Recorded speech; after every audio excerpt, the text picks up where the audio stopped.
नमस्कार साथियों, शर्वा क्लासेज में मैं ओपी शर्वा भूगोल व्याख्याता आपका हार्दिक स्वागत करता हूं।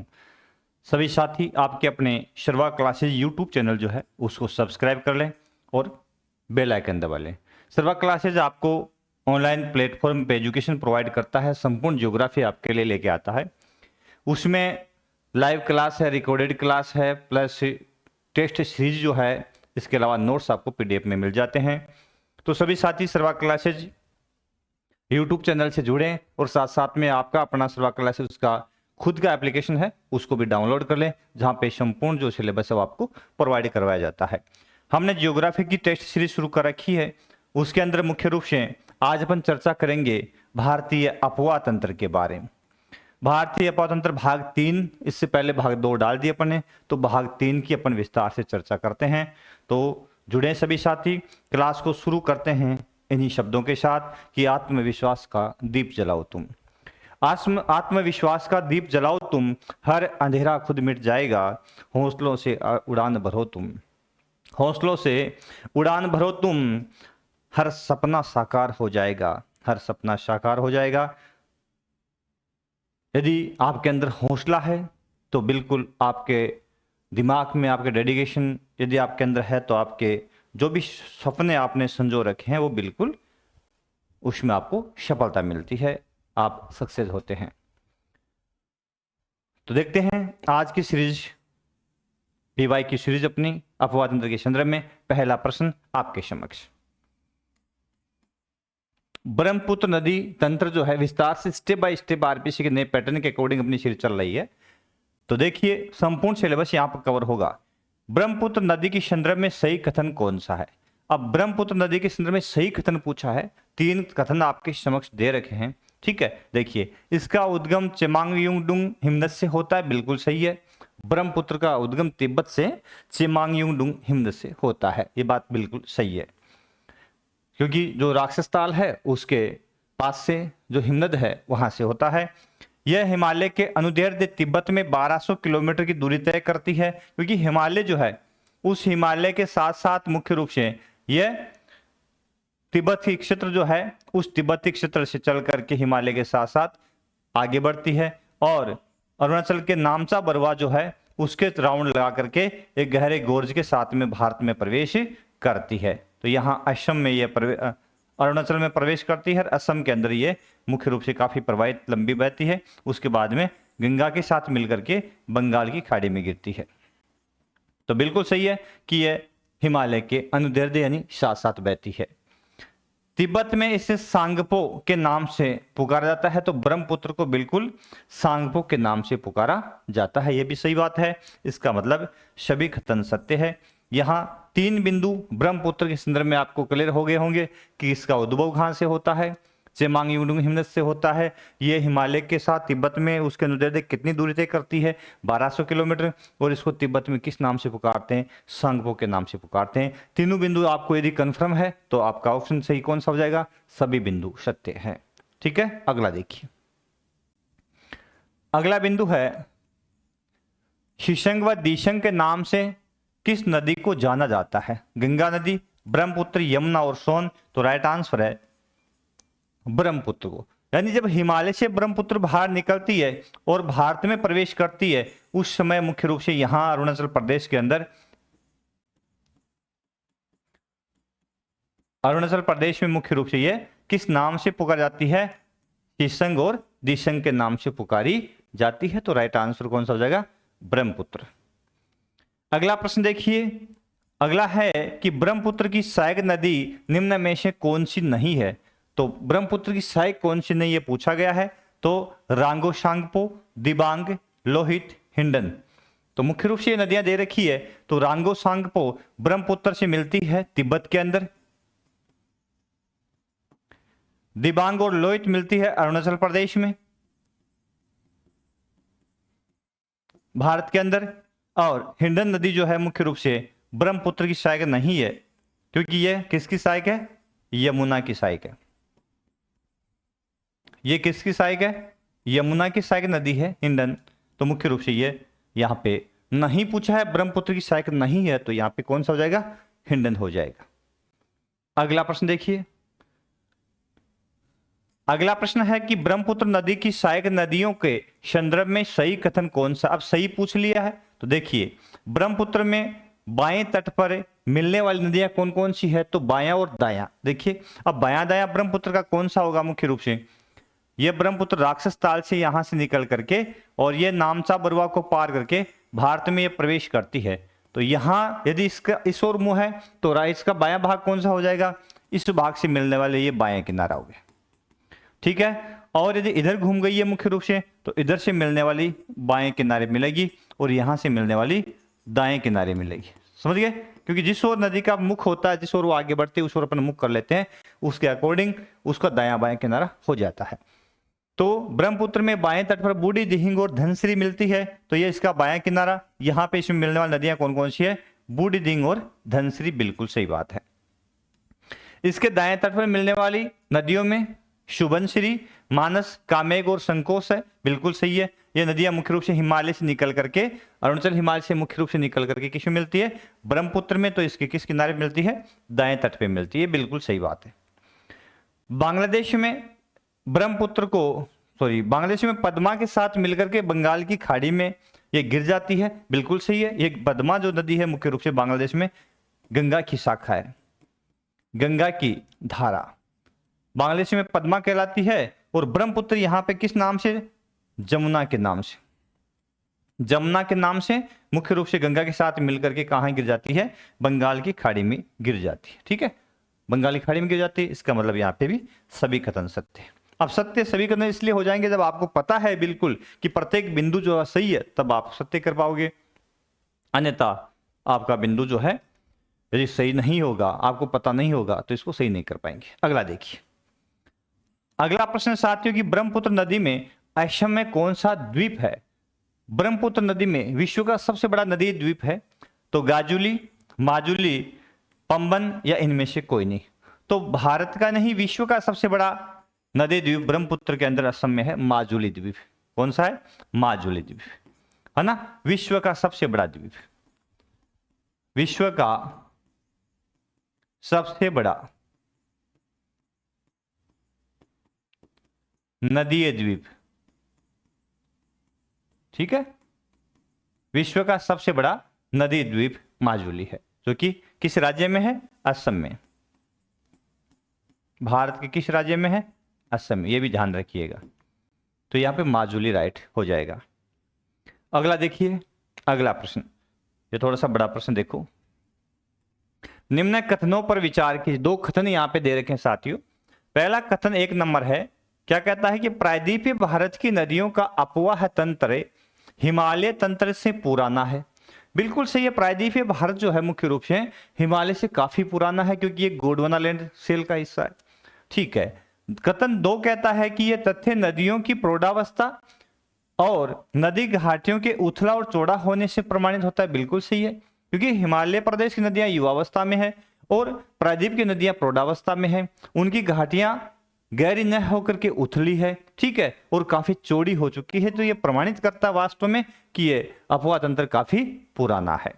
इसका मतलब 2 कथन है, दोनों सत्य है, बिल्कुल सत्य है। पहला भी सत्य है, दूसरा भी सत्य है।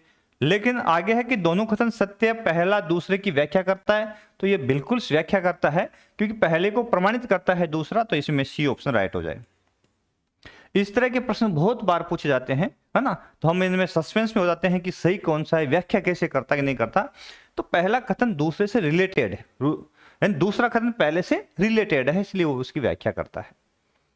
अगला देखो, अगला प्रश्न, अगला प्रश्न आपके समक्ष है कि निम्न में से कौन सी नदियां प्रायद्वीप से निकलने के बाद गंगा नदी तंत्र में शामिल हो जाती है। तो प्रायद्वीप तंत्र से निकलती है और गंगा नदी तंत्र में शामिल होती है। मुख्य रूप से देखिए, केन, बेतवा, चंबल, सोन, केन, नर्मदा, तापी, तुंगभद्रा, महानदी, गोदावरी, घग्गर, बनास, दामोदर, केन, सोन, तापी। तो यहां पे हम देखेंगे केन, बेतवा, चंबल, सोन, चारों की चारों नदियां प्रायद्वीप से निकलती है। और केन, बेतवा और चंबल मुख्य रूप से ये यमुना में मिलती है और यमुना गंगा में मिलती है, और ये डायरेक्ट गंगा में मिलती है। इसका मतलब चारों नदियां किस में आगे जाकर मिलती है, आगे जाकर के चारों गंगा नदी के साथ बंगाल की खाड़ी में, बंगाल की खाड़ी में गिर जाती है। ठीक है, उसके बाद में आगे देखो दूसरा ऑप्शन है कि केन, नर्मदा, तापी और तुंगभद्रा। इसमें नर्मदा और तापी जो है वो अरब सागरीय अपतंत्र का हिस्सा है ना, ये अरब सागर में गिरती है। ठीक है, इसका मतलब ये इसमें शामिल नहीं है। महानदी गोदावरी तो बिल्कुल सही है ना, लेकिन ये गंगा नदी में शामिल नहीं होती, तो ये गलत है। घग्गर आंतरिक अपवा की नदी हिमालय से निकलती है ना। बनास जो है मुख्य रूप से गंगा नदी तंत्र का हिस्सा है, विस्तार से इसकी नदियों की राजस्थान की क्लास से डाल रखी है अपने। दामोदर, केन और सोन, तापी, इसमें दामोदर नदी, केन, सोन और ये नदियां मुख्य रूप से गंगा नदी तंत्र का हिस्सा है, लेकिन यहाँ पे तापी नदी जो है अरब सागरीय अपतंत्र का हिस्सा, तो मुख्य रूप से यहाँ पे पहला ऑप्शन राइट हो जाएगा। ठीक है, 1 नंबर। अगला प्रश्न देखो, अगला प्रश्न है कि निम्न में से प्रायद्वीपीय नदियों की विशेषता नहीं है। अब 4 विशेषता यहां दी रखी है ना, इसमें से प्रायद्वीप की विशेषता कौन सी नहीं है? तो पहली है ये 12मासी नहीं है, बिल्कुल नहीं है 12मासी, क्योंकि वर्षा काल में बहती है। ये सुनिश्चित मार्ग से बहती है, तो निश्चित मार्ग इनका है, क्योंकि प्राचीन नदियां जितनी पुरानी हो गई है तो उनका मार्ग तय हो जाता है और उसी मार्ग से वो प्रॉपर बहा करती है। ढालमंद है इसीलिए मार्ग नहीं बदल सकती। ये विश्रभ बनाती है, यहाँ पे ये बिंदुवाद गलत है, क्योंकि विश्रभ नदी प्रौढ़ा युवावस्था में बनाती है, हिमालय के अधिक ढाल वाले क्षेत्र से बनाती है, और विश्रभ बनाती है हालांकि प्रौढ़ावस्था में बनाती है, लेकिन फिर भी प्रायद्वीप हर नदियां विश्रभ नहीं बनाती, विश्रभ का अभाव पाया जाता है। इनकी घाटियां चौड़ी व उथली है, बिल्कुल सही है। तो इसमें गलत कौन सा है? विशेषता नहीं है, सी ऑप्शन, ये विश्रभ बनाती है, इसकी विशेषता नहीं है। ठीक है, अगला देखो, अगला प्रश्न है प्रायद्वीपीय अपवा तंत्र के उद्भव से संबंधित तथ्य कौन सा है? अब प्रायद्वीपीय अपवा तंत्र का उद्भव कैसे हुआ, देखिए इसके लिए कौन कौन से प्रमाण यहाँ पे है, कौन सा सही है कौन सा गलत है, या सभी प्रमाण इसके संदर्भ में है, तो देखते हैं। आरंभिक टर्सरी काल में प्रायद्वीप के पश्चिमी पार्श्व का अवतरण होता है, इस कारण से यह प्रायद्वीपीय अपवा तंत्र विकसित होता है। तो टर्सरी काल में मुख्य रूप से किसके? प्रायद्वीप के पश्चिमी भाग का अवतरण, यानी प्रायद्वीप का जो पश्चिमी भाग मुख्य रूप से, ये इसका पश्चिमी भाग है ना, प्रायद्वीप इधर से इस प्रकार से ये काफी लंबा चौड़ा है, तो इसका ये किनारा जो है वो नीचे बैठता है ना, नीचे धंसता है, इसका अवतरण बोलते हैं, तो ये इसका अवतरण होता है, एक बात है। दूसरा, प्रायद्वीपीय भारत के उत्तरी भाग का अवतरण इसी समय प्रायद्वीप के उत्तर पश्चिम से दक्षिण पूर्व दिशा में होता है, बिल्कुल सही है। यानी ये भाग भी तो नीचे बैठा था, तभी तो हिमालय से आने वाली नदियां यहां से बहती, यहां गर्त हुआ है।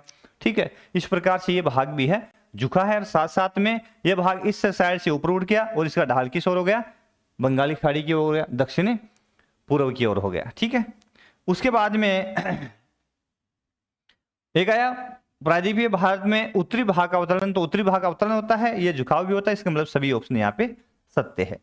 ठीक है ना, प्रायद्वीप के अपवा तंत्र के विकास में तीनों बिंदुओं का योगदान है, तो ये सभी बिंदु यहाँ पे सत्य है। आगे देखो,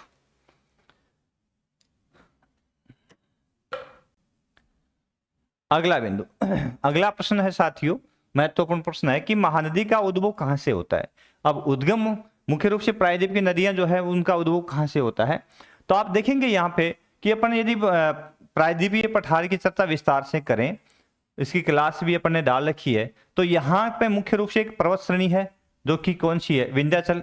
यहाँ एक पर्वत श्रेणी चलती है जिसके नाम है सतपुड़ा, और यहाँ जो पहाड़ियां चलती है वो पश्चिमी घाट, यहाँ दोनों आपस में मिलते हैं नीलगिरी, यहाँ अन्नामलाई। ठीक है, अब यहां से आप इस ये पश्चिमी घाट, तो यहां आप देखोगे ये सतपुड़ा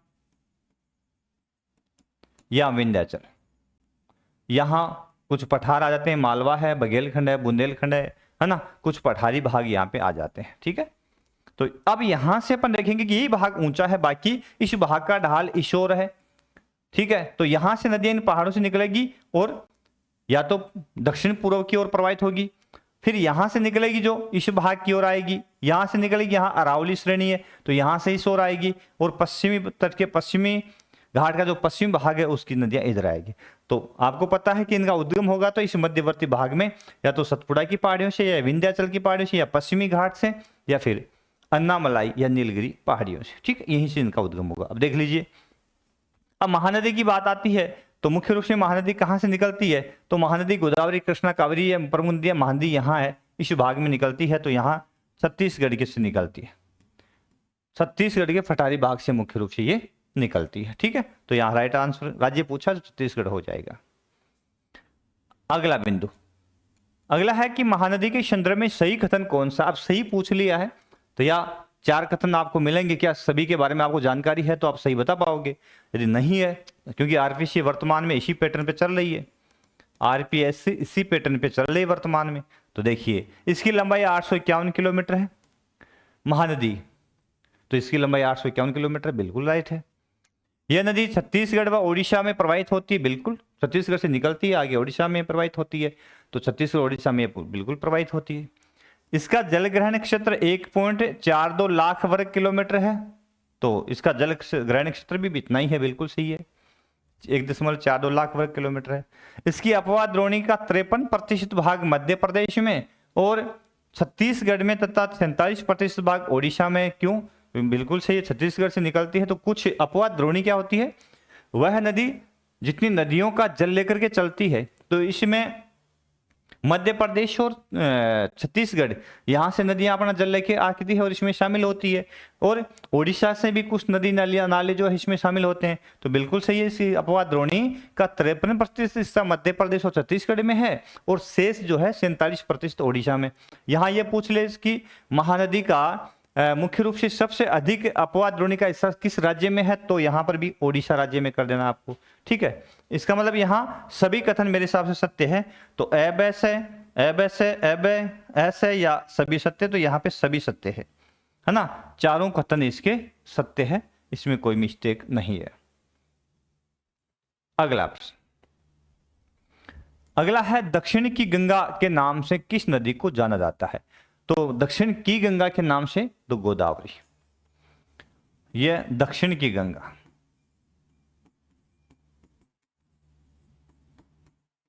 ठीक है, एक आता है दक्षिण भारत की गंगा, दक्षिण भारत की गंगा, तो ये कावेरी।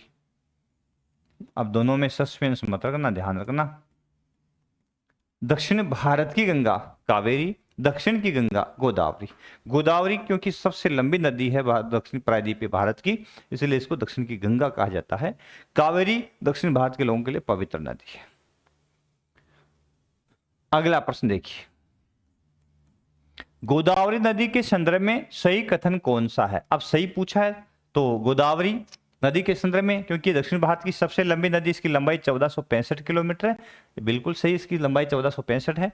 इसका जलग्रहण क्षेत्र 3.13 लाख वर्ग किलोमीटर है, बिल्कुल 3.13 लाख वर्ग किलोमीटर इसका जलग्रहण क्षेत्र है।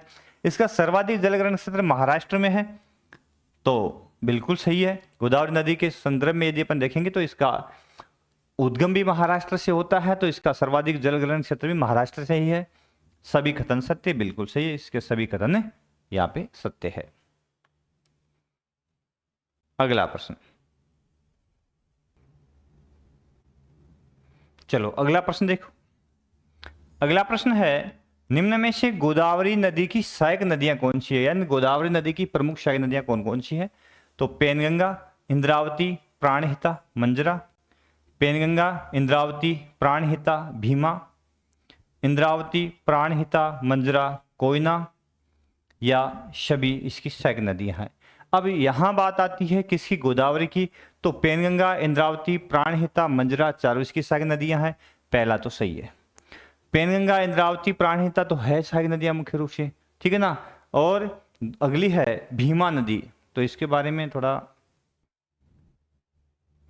ठीक, तो देखिए पेनगंगा, इंद्रावती, प्राणहिता, भीमा, तो भीमा यहाँ पे किसकी सहायक है, ये कृष्णा की सहायक है, ठीक है। उसके बाद में इंद्रावती, प्राणहिता, मंजरा, कोयना, तो कोयना किसकी सहायक है, ये भी कृष्णा की सहायक है, जिसके बाद महाराष्ट्र में लातूर के अंदर कोयना बांध बना हुआ है, तो सभी सहायक नहीं है। इसका मतलब सही कौन सा हो गया, ए ऑप्शन सही हो गया। यानी पेनगंगा, इंद्रावती, प्राणहिता और मंजरा किसकी सहायक है, मुख्य रूप से गोदावरी की सहायक है, ठीक है। अगला प्रश्न देखो, कृष्णा नदी का उद्गम कहाँ से होता है, तो महाबलेश्वर, रायपुर, रांची, नागपुर, तो महाबलेश्वर महाराष्ट्र से मुख्य रूप से होता है ना। महाबलेश्वर से, महाराष्ट्र से। स्टेट पूछ ले तो महाराष्ट्र, महाबलेश्वर से मुख्य रूप से इसका उद्गम होता है। अगला प्रश्न देखिए, कृष्णा नदी के संदर्भ में सही कथन कौन सा? तो सही पूछ लिया, नदी कृष्णा है। ठीक है, अब देखो इसकी लंबाई 1401 किलोमीटर है, क्योंकि ये दूसरी सबसे लंबी नदी है प्रायद्वीपीय भारत की, ये इसकी विशेषता है ना। प्रायद्वीपीय भारत की दूसरी सबसे लंबी नदी, सबसे दूसरी लंबी नदी कह दो इसको। ठीक है, तो दूसरी लंबी नदी है ये प्रायद्वीपीय भारत की, यानी 1401 किलोमीटर इसकी लंबाई है। ठीक है, क्योंकि गोदावरी 1465 किलोमीटर है। फिर एक कोयना, तुंगभद्रा, भीमा, इसकी सारी नदियां बिल्कुल सही है। इसका जलग्रहण क्षेत्र महाराष्ट्र में 27%, कर्नाटक में 44% और आंध्र प्रदेश और तेलंगाना में 29% है, बिल्कुल सही है। तो जलग्रहण क्षेत्र सर्वाधिक इसका 27% किसमें है? महाराष्ट्र में, और कर्नाटक में सर्वाधिक 44% है, तो ये भी बात सही है। इसका मतलब सभी कथन सत्य है, सभी कथन सत्य है। ठीक है, अब कर्नाटक में सर्वाधिक 44% है, क्योंकि यहां से मुख्य रूप से तुंगभद्रा है ना और भीमा नदी इसमें आकर के कर्नाटक में शामिल होती है, तो बिल्कुल सही बात है। इसी नदी पर तुंगभद्रा परियोजना भी है। बांध, भारत के प्रमुख बांध परियोजना हम पढ़ेंगे ना बहुउद्देशीय परियोजना, उसमें उस विचार करेंगे। कावेरी नदी का उद्गम किन पहाड़ियों से होता है? अब कावेरी मुख्य रूप से होती है, तो कावेरी नदी का उद्गम कहाँ से होता है? तो ब्रह्मगिरी की पहाड़ियाँ, बाबा बुदन की पहाड़ियाँ, इलायची की पहाड़ियाँ या पालनी, तो ब्रह्मगिरी की पहाड़ियों से। ये कर्नाटक में है। कहाँ पे है? कर्नाटक में। तो कर्नाटक से मुख्य रूप से कावेरी निकलती है ब्रह्मगिरी की पहाड़ियों में। अब ये नदियां मुख्य रूप से निकलती है, तो इनका प्रवाह किस ओर होता है? तो आपको बता दें कि यहां से महानदी विस्तार से क्लास डाल रखी है, उसके बाद में गोदावरी, यहीं से महाराष्ट्र से कृष्णा, और यहां से कावेरी। ठीक है, तो मुख्य रूप से ये 4 नदियां जो है वो किस ओर प्रवाहित होती है? पूर्व की ओर, बंगाल की खाड़ी में अपना जल गिराती है। ठीक है, तो राइट आंसर यहां पे कौन सा हो गया? ब्रह्मगिरी की पहाड़ियां, कर्नाटक। अगला प्रश्न देखो, अगला है प्रायद्वीपीय भारत की एकमात्र बारहमासी नदी कौन सी है? अब प्रायद्वीपीय भारत की एकमात्र बारहमासी नदी कौन सी है? कावेरी। कावेरी बारहमासी क्यों है? इसके संदर्भ में आप देख लो थोड़ा सा। यह नदी यहां तमिलनाडु के अंदर मुख्य रूप से कर्नाटक से निकल करके तमिलनाडु में प्रवाहित होती है, केरल में तो थोड़ा बहुत अक्सर इसका है ना। तो ये कावेरी नदी। अब तमिलनाडु के संदर्भ में आपको पता है कि मानसून काल में तो ये वर्षा, मानसून काल में तो ये दक्षिण पश्चिमी मानसून से वर्षा से पानी प्राप्त कर लेती है, और जब शुष्क शीतकाल आता है ना, शीतकाल, तो शीतकाल में किसे? उत्तरी पूर्वी मानसून से, शीतकाल में उत्तरी पूर्वी मानसून से।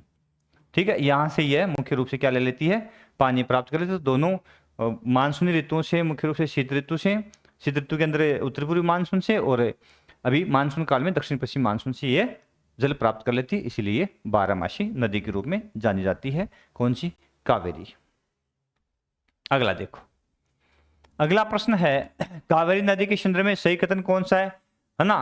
तो कावेरी नदी के संदर्भ में सही कथन देखिए साथियों, ये पूरा एनसीईआरटी का सिलेबस है, और एनसीईआरटी 11th की जो बुक्स है, 9th की बुक्स जो है, उसमें से सारे प्रश्न मैंने क्लियर किए यहाँ पे है ना। इनको पढ़ लिया तो एनसीईआरटी बुक पढ़ने की आपको जरूरत भी नहीं पड़ेगी मेरे हिसाब से।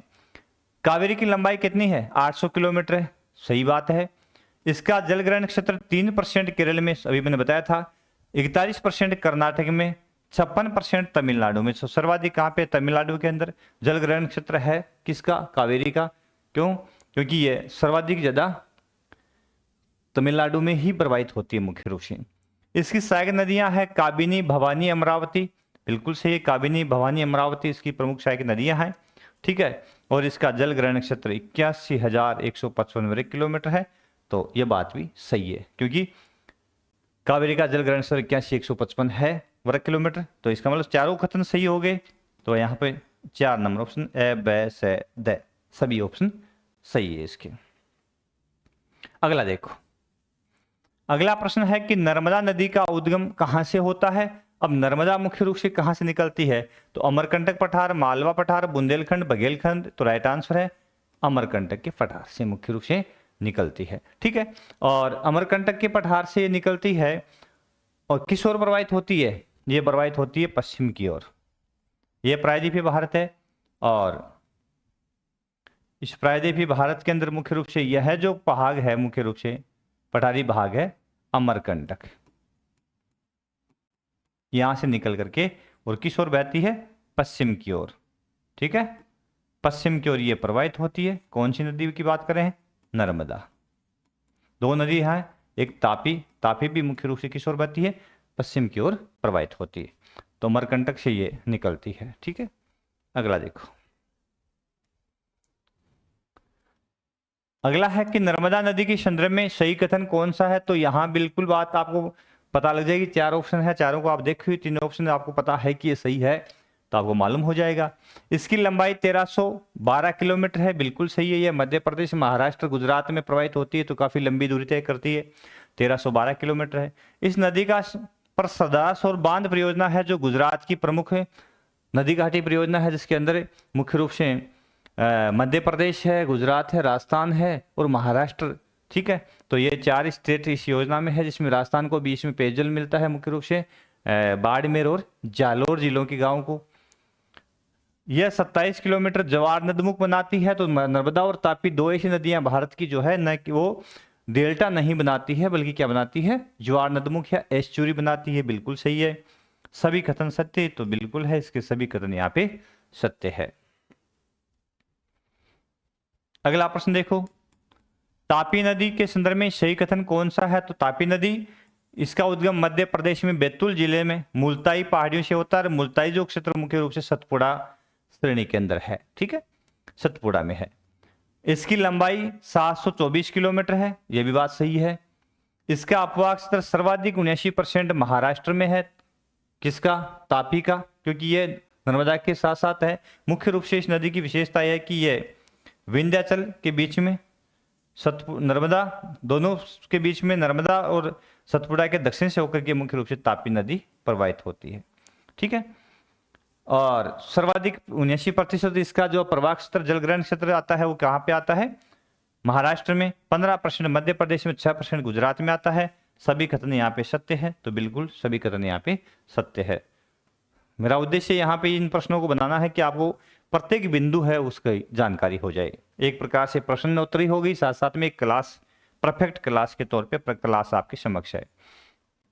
अगला प्रश्न, निम्न में से कौन सा समूह अरब सागरीय प्रवाह का हिस्सा है, यानी ऐसी कौन सी नदियों का समूह जो मुख्य रूप से अरब सागर में ही गिरती है। तो देखिए, शत्रुंजी, भद्रा, ढाढर, साबरमती।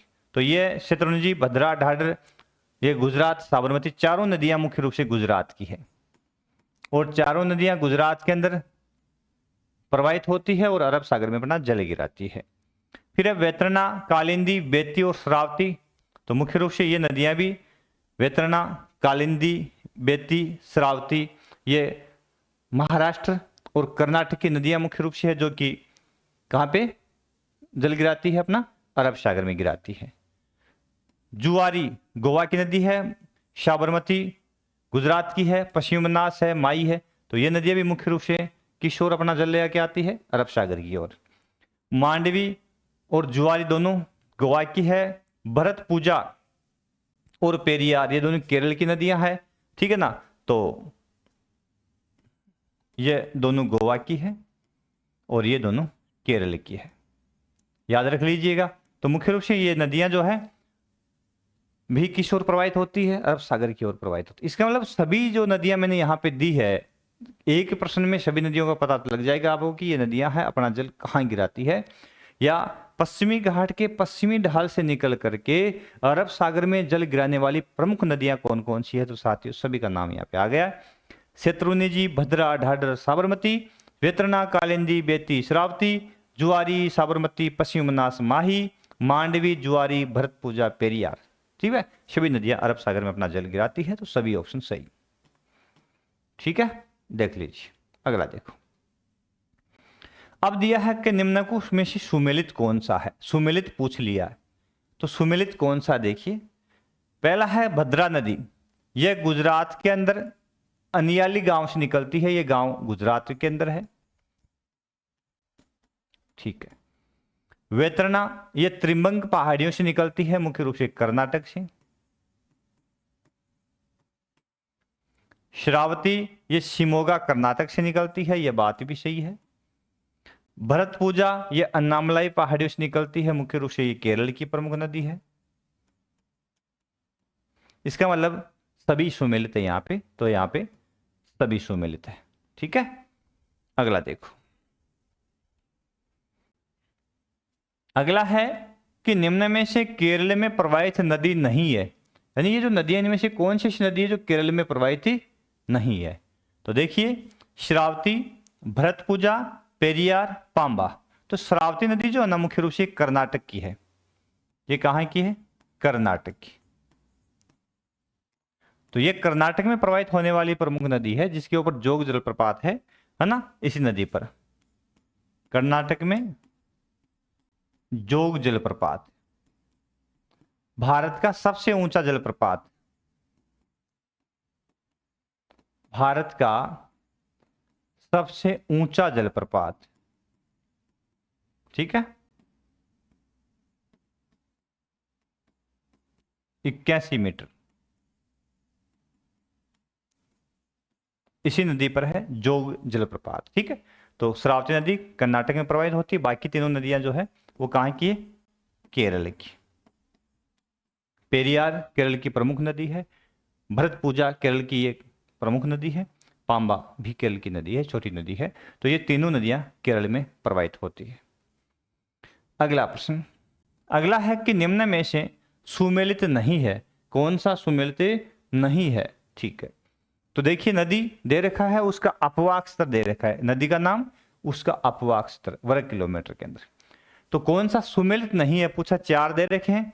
साबरमती मुख्य रूप से यहां साबरमती की बात करें, राजस्थान से निकल के गुजरात में प्रवाहित होती है, इसके किनारे साबरमती आश्रम प्रमुख है, अहमदाबाद शहर के किनारे बसा हुआ है। तो इसका प्रवाह स्तर मुख्य रूप से 21,000, अपवाक स्तर 21,676 वर्ग किलोमीटर है, बिल्कुल सही है। माही नदी मध्य प्रदेश से निकलती है, ठीक है, राजस्थान में प्रवेश करती है, वापस यू टर्न लेती है, कर्क रेखा को 2 बार पार करती है, फिर गुजरात में प्रवाहित होती है, ठीक है। और गुजरात के अंदर इसके ऊपर कडाना बांध है, राजस्थान में माई बजासागर बांध है। इसका अपवाक स्तर 34,842 वर्ग किलोमीटर, बिल्कुल सही है। कालिंदी 5,179 वर्ग किलोमीटर इसका अपवाक स्तर है, और कालिंदी भी मुख्य रूप से केरल की प्रमुख नदी है। श्रावती कर्नाटक की नदी है, 2,129 वर्ग किलोमीटर, यहां पे इसका 2,029 वर्ग किलोमीटर, ये राइट है इसमें। तो यहां पे 2,129 दे रखा है, इसका मतलब श्रावती का अपवाक स्तर सुमेलित नहीं है, क्योंकि इसका 2,029 वर्ग किलोमीटर है, और यहां 2,000 कितना दे रखा है, 129 है, कितना 2,029 मेरे हिसाब से, ठीक है, वर्ग किलोमीटर।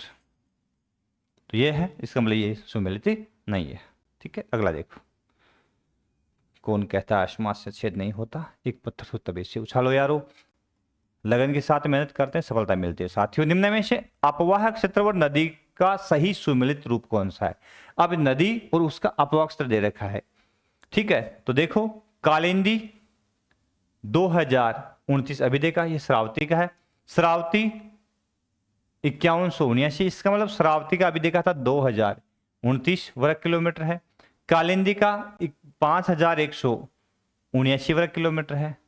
पेरियार केरल की प्रमुख नदी है, भरतपुजा केरल की है, लेकिन केरल का भरतपुजा का अपवाक स्तर सबसे बड़ा है 5,397, और पेरियार का 5,243, ये लगभग सी है दोनों। तो इसका मतलब कैसे हो गया, कालिंदी के सामने 2, श्रावती के सामने 1, तो एक के सामने 2, ब के सामने 1, स के सामने 4, द के सामने 3, इसका मतलब 2 नंबर ऑप्शन इसका राइट हो गया, ये सुमेलित है, 2 नंबर इसका राइट हो जाएगा। समझ गए होंगे, अपवाक स्तर आप देख लेना, चेक कर लेना। फिर आता है नदी जल विसर्जन। नदी जल विसर्जन को किस इकाई द्वारा मापा जाता है। तो यहाँ नदी जल विसर्जन के लिए एक इकाई सेट है मुख्य रूप से क्यूमेक्स, क्यूसेक्स, क्यूपेक्स, क्यूडेक्स। अब कौन सी इकाई जो इनमें से जो नदी जल विसर्जन के लिए जानी जाती है, तो राइट आंसर कौन सा है, ए और ब, एक नंबर ए और ब। क्यूमेक्स होता है क्यूबिक मीटर प्रति सेकंड, ठीक है, फुल फॉर्म। और क्यूसेक्स है क्यूबिक फुट प्रति सेकंड, ठीक है। ये दोनों इकाइयां मुख्य रूप से जल के स्राव यानी जल विसर्जन, जो बांधों से जल विसर्जित किया जाता है, दो स्टेट के बीच में विवाद होता है, तो उस जल का बंटवारा जब वो करते हैं तो उसकी इकाई ही निश्चित रूप से क्या है, प्रवाह की। तो ये दो इकाइयां हैं क्यूसेक्स और क्यूमेक्स। कई बार इनकी फुल फॉर्म पूछ लेते हैं कि क्यूमेक्स के बारे में बताइए, तो क्यूबिक मीटर प्रति सेकंड, प्रति सेकंड के रूप में इनको मापा जाता है, लेकिन क्यूमेक्स में प्रति वर्ग सेकंड मीटर आता है, क्यू सेक्स में क्यूबिक फुट प्रति सेकंड आता है। ये थोड़ा सा इनमें डिफरेंस है, आप याद रख लीजिएगा। इसका मतलब दो बिंदु सही है, क्यूपेक्स कोई इकाई नहीं है, क्यूडेक्स कोई इकाई नहीं है, ठीक है। अगला देखो, धन्यवाद। धन्यवाद साथियों, सर्वा क्लासेज यूट्यूब चैनल से जुड़ने के लिए प्लीज चैनल को सब्सक्राइब कर लें और अपना एप्लीकेशन है उसको भी डाउनलोड कर लें। सारी पीडीएफ जो टेस्टों की आपके समक्ष आ रही है, उत्तर तालिका सहित मुख्य रूप से आपको अपनी क्लास पे मिल जाएगी। तो जुड़े, अन्य साथियों को शेयर करें, अधिक से अधिक संख्या में साथी जोड़ करके अधिक से अधिक साथियों को लाभ दिलाएं और क्लास का फायदा उठाएं। बड़ा महत्वपूर्ण बिंदु है, और यदि आप जुड़ोगे तो कुछ यहाँ से आपको पाने को मिलेगा साथियों। तो आज की क्लास में इतना ही, इन्हीं शब्दों के साथ में क्लास को विराम देते हैं। मन में अगर हिम्मत रखोगे, मन में अगर हिम्मत रखोगे तो सफर आसान हो जाएगा। मेहनत का रंग जब चढ़ेगा तो भाग्य भी साथ निभाएगा। मेहनत का रंग जब चढ़ेगा तो भाग्य भी साथ निभाएगा। तो भाग्य के भरोसे न बैठे, मेहनत करें तो भाग्य अपने आप चमक जाएगा। तो फिर मिलेंगे अगली क्लास में, तब तक के लिए नमस्कार, जय हिंद, जय भारत दोस्तों।